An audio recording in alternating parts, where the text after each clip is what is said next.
선지자의 무리 중 한 사람이 여호와의 말씀을 그의 친구에게 이르되 너는 나를 치라. 하였더니 그 사람이 치기를 싫어하는지라. 그가 그 사람에게 이르되 내가 여호와의 말씀을 듣지 아니하였으니 내가 나를 떠나갈 때 사자가 너를 죽이리라. 그 사람이 그의 곁을 떠나가더니 사자가 그를 만나 죽였더라. 그가 또 다른 사람을 만나 이르되 너는 나를 치라. 그 사람이 그를 치되 상하도록 친지라. 선지자가 가서 수건으로 자기의 눈을 가리어 변장하고 길가에서 왕을 기다리다가 왕이 지나갈 때 그가 소리질러 왕을 불러 이르되 종이 전장 가운데 나갔더니 한 사람이 돌이켜 어떤 사람을 끌고 내게로 와서 말하기를 이 사람을 지키라. 만일 그를 잃어버리면 내 생명으로 그의 생명을 대신하거나 그렇지 아니하면 내가 은 1달란트를 내어야 하리라 하였거늘 종이 이리저리 이를 볼 동안에 그가 없어졌나이다. 이스라엘 왕이 그에게 이르되 내가 스스로 결정하였으니 그대로 당하여야 하리라. 그가 급히 자기의 눈을 가린 수건을 벗으니 이스라엘 왕이 그는 선지자 중에 한 사람인 줄을 알아본지라.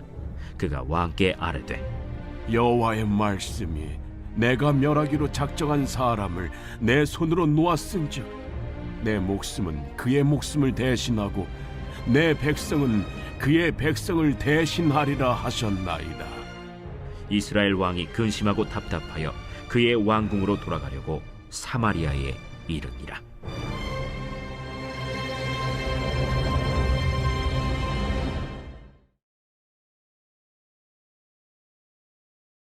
할렐루야.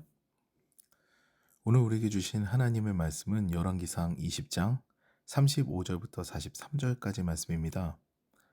오늘 말씀의 제목은 교만은 나를 망하게 합니다 입니다.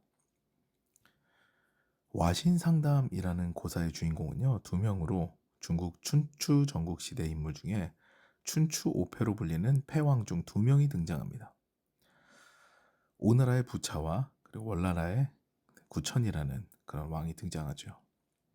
이 고사성어를요 그대로 풀이하면요, 나무 장작 위에 눕고 곰의 쓸개를 핥는다라는 겁니다. 치욕을 잊지 않고 반드시 복수하기 위해 초심을 잃지 않는다는 의미로 쓰인 고사성어죠. 오나라의 왕 함녀라는 사람이 주색에 빠진 틈을 타서 월나라 왕 구천이 오나라를 습격을 하게 됩니다. 그리고 함녀는 이때 패배하여 얻은 부상으로 죽음을 맞이하게 되죠. 이제 그 함녀의 둘째 아들인 오나라의 부차라는 사람이 이제 함녀의 뒤를 이어서 왕이 되죠. 근데 오나라의 왕으로 즉위하게 된 함녀의 둘째 아들 부차는요, 편한 침상을 멀리합니다. 그리고 나무장작 위에서 날마다 잠을 청하죠. 그리고 아버지의 복수, 나라의 복수를 잊지 않고 이를 갈면서 이제 그 복수의 마음을 계속 되새기는 거죠. 때마침 오나라에는요, 손자병법으로 유명한 손무와 오자서가 오나라의 병력을 통솔하고 있었고, 차근차근 이 힘을 모은 오나라는요, 마침내 월나라와의 전쟁에서 이기고 월왕 구천을 사로잡게 됩니다. 이때 오나라 장수 오자서는요, 후한을 남기지 않기 위해 월나라 왕 구천을 죽여야 한다고 이야기했지만 승리에 도취됐고요. 때마침 들려온 간신들의 이야기에 귀를 기울이게 된 부자는요, 월나라 왕 구천을 살려주게 됩니다. 이때 구천은 돌아와서 무슨 일을 하느냐, 곰의 쓸개를 줄에 매달아서 매일마다 그 쓸개를 핥으면서 자신에게 인생의 쓴맛을 알려준 부차를 향해 이를 갈게 됩니다. 월왕 구천에게도요, 책략가 범녀라는 사람이 있었고요. 그는 아버지와 같이 여인을 밝혔던 부차에게요, 정단과 서시라는 2 미녀를 포함한 월나라의 미녀들을 바치는 책략을 써서 부차를 방심하게 합니다. 곰의 쓸개를 핥으며 복수를 다짐한 구천에 비해서 오나라 왕 부차는요, 승리에 도취되어서 월나라를 우습게 보고 교만해집니다. 옆에 월나라도 제어하지 못하면서 매양 경국지색으로 불리는 서시를 옆에 끼고 살며 중원을 노리다가 후에 월나라 공격을 받아서 패망하게 됩니다. 복수에 성공한 구천이 그를 조롱하니까요, 부차는 나중에 자결하고 말죠. 승리에 도취되어 교만해지자 결국에는 패가망신하게 된 대표적 사례가 됩니다. 오늘 본문에서도요, 교만한 아합이 등장합니다. 게다가 아합은요, 생각 없이 이런 계획을 진행한 것은 아니에요. 자신의 분명한 계획이 있었고 그것도 자신의 영민함에서 나온 전략이었죠. 그런데 이것이 하나님의 뜻에 부합되지 않았습니다. 적어도 아합은요, 하나님의 능력으로 전쟁을 이겼다면은 자신의 능력이 아니었거든요. 그 이후에도 하나님께 모든 것을 묻는 사람이 되었어야 했습니다. 그런데 그러지 못한 아합이 됐기 때문에 결국 죽음을 당하게 되죠. 아합은요, 아람과 산과 산의 전투 그리고 평야의 전투를 모두 승리로 이끕니다. 첫 번째 산의 전투 때는 무려 32명의 지원군을 등에 업은 아람의 군대를 아합과 이스라엘은 단 232명의 선발대와 7,000명의 군대로 쳐부숩니다.